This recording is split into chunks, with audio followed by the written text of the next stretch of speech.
Amazing. So inside of the shop, it is actually quite dark. So I've turned on pure video onto the camera. Just come and see Clear. How are you doing, Clear? Stu, how are you, my friend? Good seeing you again. Yeah, I'm testing out this 14 to 24. Is this it? Schneider Optic. What do you think of it? I mean, straight off the bat, that's a very light camera, very light system to work with. I mean, 1424 2.8, I wouldn't have believed it if it was this size. I mean, you know, you compare that to any of the 1424 2.8. I mean, that size is immense. And it's coming in just over £1,000. Yeah, it's just £1,050, isn't it? £1,050. I mean, not too bad. And you can also put a filter on the front of it. I know, you can actually put a filter as well. There's only a slight little curve in there as well. It's quite difficult to see. But I mean, you know, the fact you can still get an actual flat filter on there, screw-in one, that's absolutely fantastic. I mean, they've absolutely nailed this. Small, light, compact, and looking at it, it's actually really sharp as well. There's no distortion with it at all, no softness around there at all. You know, that 2.8 is working really, really nice, kicking everything out the way. I tell you what, they've absolutely nailed it with something like this. I mean, vlogging, wildlife, landscapes. I mean, wildlife. Give it a go, that'd be pretty wild on its own. But I mean, yeah. I see what you did there. Yeah, exactly. But I mean, you know, I think they've absolutely done really well with some of this. I mean, Samyang have always been very, very creative in this aspect. They've always gone above and beyond in terms of creating different optics and things like that. And you know, they've just gone and done it again, really. Yeah, so really absolutely fair play to them. I think they've done really well. Videographers and photographers are going to absolutely adore something like this. Do you know that we actually have another Schneider lens here? I believe it's a Schneider lens. Do we? We do. Is it one of the really, really old ones? It's this, the box. Go on, let's go over here. It's the box one. What have we got? It's the box one up here. I believe this is a Schneider. So when I was talking about Schneider optics, that right there. That's a Schneider. That's a Schneider. The good old trusty. Massive lenses for broadcast. Yeah. But they are known for their high quality. Do you know what? I think it's pretty close in size. It's, you know, it's pretty similar. What I do quite like, attention to details, they've got the little blue line here, and if you look at the front of the lens here, they're blue text as well. Oh, so they've kept that little hint in there as well, showing that it is a true Schneider. And kind of breaking away then from the red line that is usually applied to the Samyangs. This is it. So hopefully we're going to see a new design of some Samyang or aka Schneider lenses working with them as well. Awesome. I'm dead excited for that. Nice to see you, bud. Have a little bit more of a play with it today.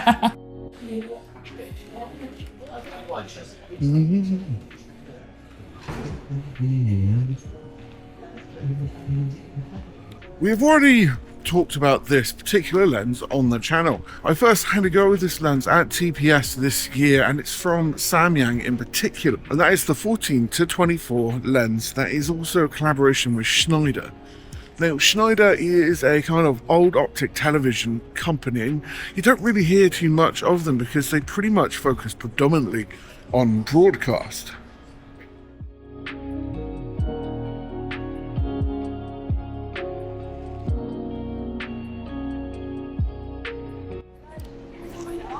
And in many respects, having a 14 to 24 gives you a hell of a lot of options. It's a brilliant lens for vlogging, and it's really a good size.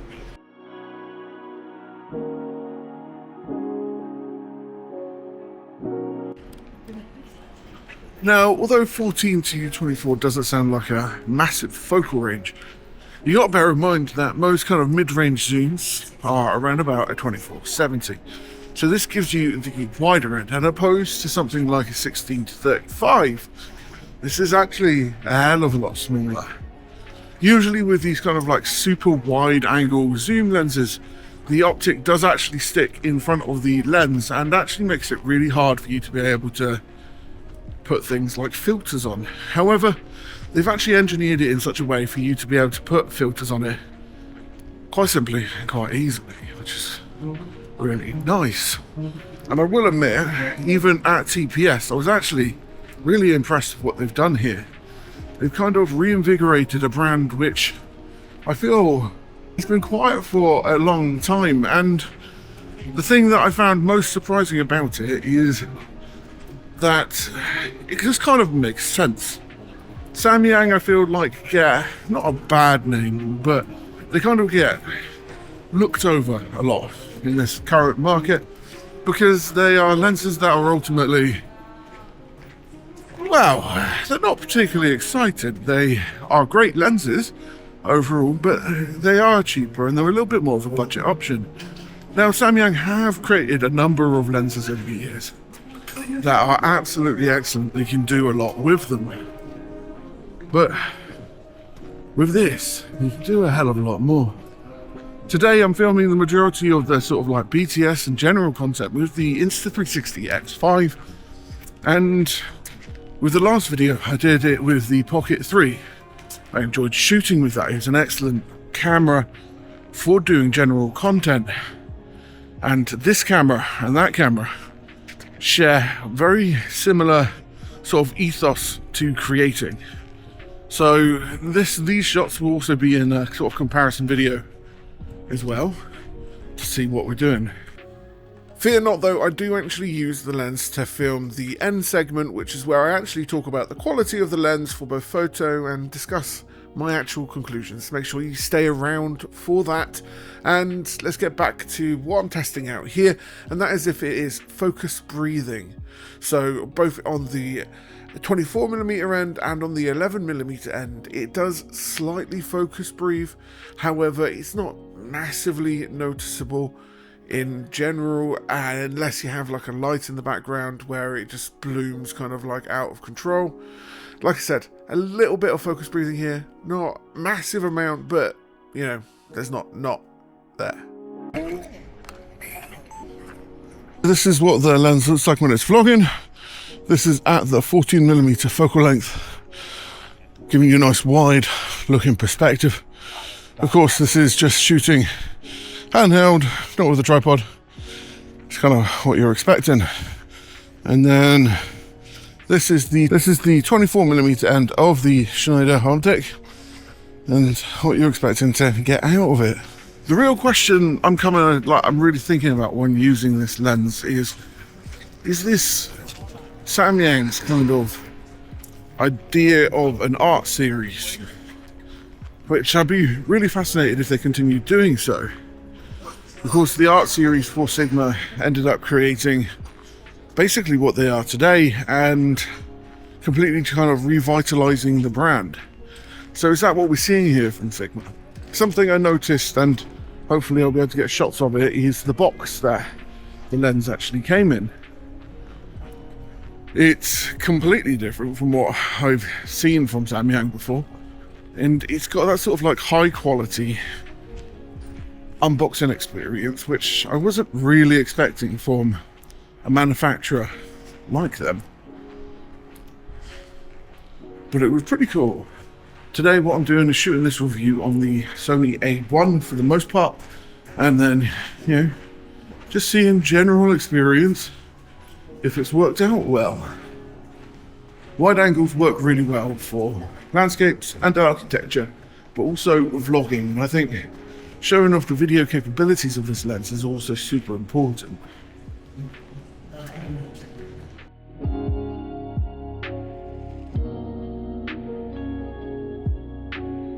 I'm in one of the arcades in Cardiff at the moment. I've always really liked this general structure here. For a long time they actually had construction going on the roof, but now they've just opened it up, and it works really well for a wide angle shot. Now what's going to be interesting here, whilst testing out whilst testing out this lens, if it is that distorted or if the shots kind of work out quite well overall in terms of like everything straight, everything sharp, corner to corner, and hopefully a lens that, if I'm honest, I'm actually really tempted to get myself. I think there are a lot of bonuses to using a lens like this, and one of the best places to really test out if the lines are straight is of course here, right by where Camera Centre UK is over here. So let's give that a go, shall we? Now we're going to head over to Cardiff Castle. Make sure you keep on the video to see our kind of like in-depth look at the images later on, to see about the quality, fringing and all of that. Also subscribe if you can. It does. However, I just took a photo with the Schneider lens of the Cardiff tour over there, and also of the main area as well, which is the manor house, which is kind of here. And having a wide angle kind of perspective is quite nice.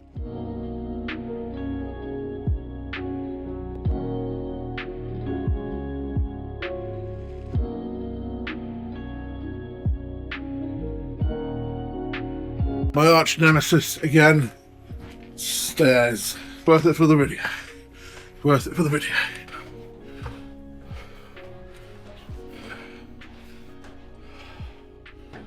Oh. Because I am having to go with the Insta-X5 today, I thought it'd be a great idea to bring the Schneider 14-24mm up here as well. Take a couple photos. Here are the photos.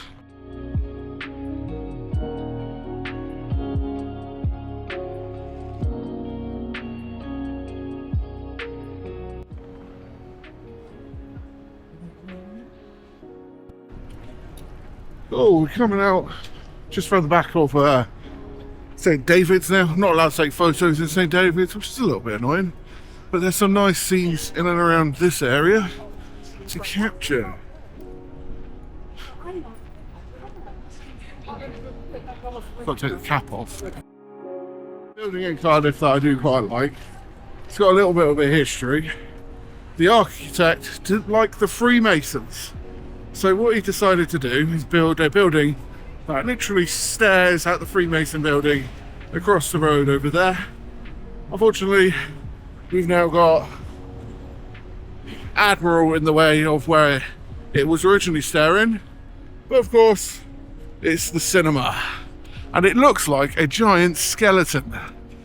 So, see what we can capture.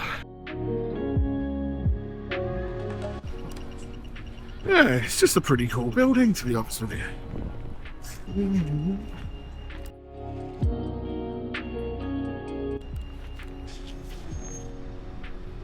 This might be a cool shot.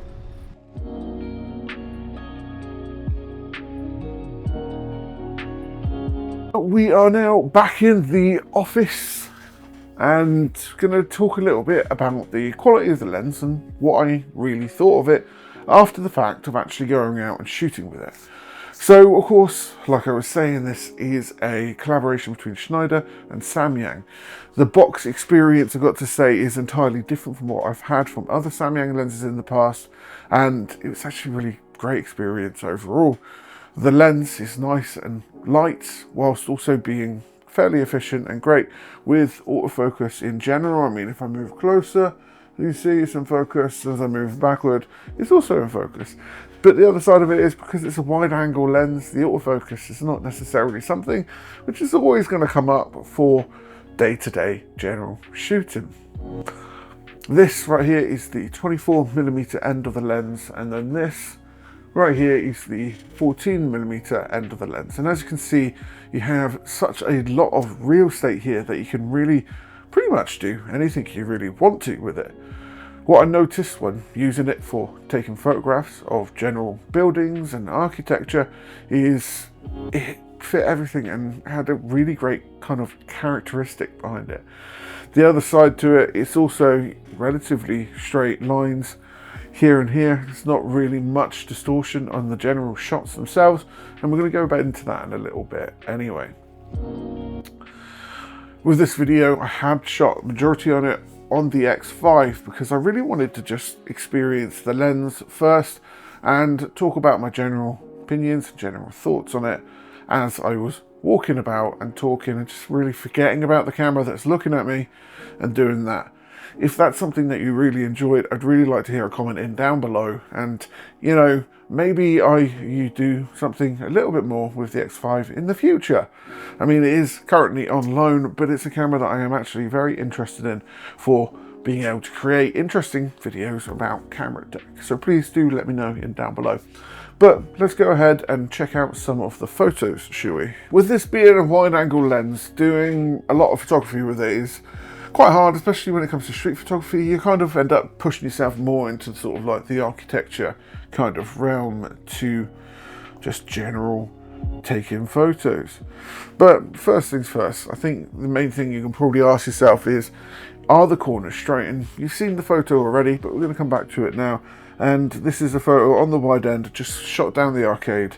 And as you can see, there's very little, if any, distortion in there. And what I actually noticed about the RAWs compared to a lot of other manufacturers as well is that the RAWs didn't need much persuasion. There wasn't a profile that needed to be put onto them in order to create a straight lined image. you've already got that, which I find with a lot of the sort of like pro range and some of the main brand lenses like Canon and some other ones, they actually have a lot of distortion in them because they really rely on that profile that you put on later on. But with this, there's very little distortion. The lens, I believe, performs really quite well. I can even read Mrs. Potts far there in the distance, and it's, you know, a very wide angle shot, really decent quality overall, and, you know, sharp as can be. This is of course shot on an A1, so you 50 megapixel sensor, and you can kind of see what you're really expecting to get out of the lens. When you're going into sort of like the fringe and looking for Loca, there really isn't any here. It's actually fantastic in that retrospect, with some lenses I've tried out recently having like almost too much Loca in the image.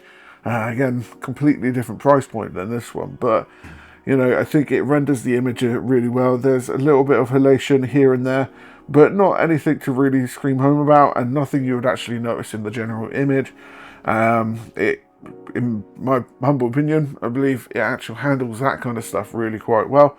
Then one of my favourite areas in the arcade itself is just like this twisty kind of roof, and for a general photo, when you're doing stuff like wide angle photography, it's great to actually, you know, use and take photograph of rather. And yeah, it performs really well. Everything seems to be really sharp and in focus. This is all shot at f2.8, so you're really expecting a little bit of fringing to appear here and there, and there's maybe a little bit here, but nothing, again, nothing too noticeable against the blue sky there. And you're gonna have to really pixel peep to really find anything that's gonna, you know, you can actually really see and tell in the image. What I did notice, and what I really like about having a wide angle, is that it gives you a very overblown, exaggerated perspective as to what you'd usually see. And it's usually good to have at least a wide angle in your bag, as it's great for landscapes, architecture, and a few other bits and pieces. You can do some creative portraits with it, but mostly you're going to be in that sort of architecture and landscape kind of area, and it handled it really well. This photo right here was taken of the castle earlier, and you know, it renders it pretty damn well. I'd even say to a certain extent I'd be quite happy to print that kind of like crop off, and the image would come out pretty well. But of course, on top of Cardiff Castle, we'll just say, and what I wanted to show here is the kind of depth. So this was still shot at f2.8, and it was focused really on the background, but with the foreground of the tour. And as you can see, it's slightly out of focus, but you've still got a lot of the detail from the back to the front still in focus. So if you're looking for a lens that has a crazy low depth of field, this is maybe not the one for you. However, it can do a nice out of focus background, and you know, it depends on kind of how you use it. Something which I didn't necessarily show off, because when I was testing it out, I was taking a photo of a copyrighted product, is actually how close this actually focuses. So if we go there, my hand's like an inch or two away from the lens, and as you can see, damn near in focus, and then it just comes back to me straight away. It's really kind of quite fast focusing lens overall, you know, performs really quite well, and I'm actually impressed with the general performance of it for 100%. And this kind of like new collaboration between Schneider and Samyang, I can only hope is going to bring us some really interesting and very high quality products in the future. The other photo I was quite happy with, and this is probably the last one I talk about today, is this one. This was on the 24mm end of the lens, and I was just trying to cut out everything else and really focus on the sort of like blue background with the yellow cranes in it. And you know, I think this is my favourite photo of the day. I don't know, what do you reckon is your favourite photo that I've taken here today, and would you actually be interested in this lens? Put a comment in down below. If you enjoyed this video, please like, follow, subscribe if you want to see more. Have a good day, and I might get this lens.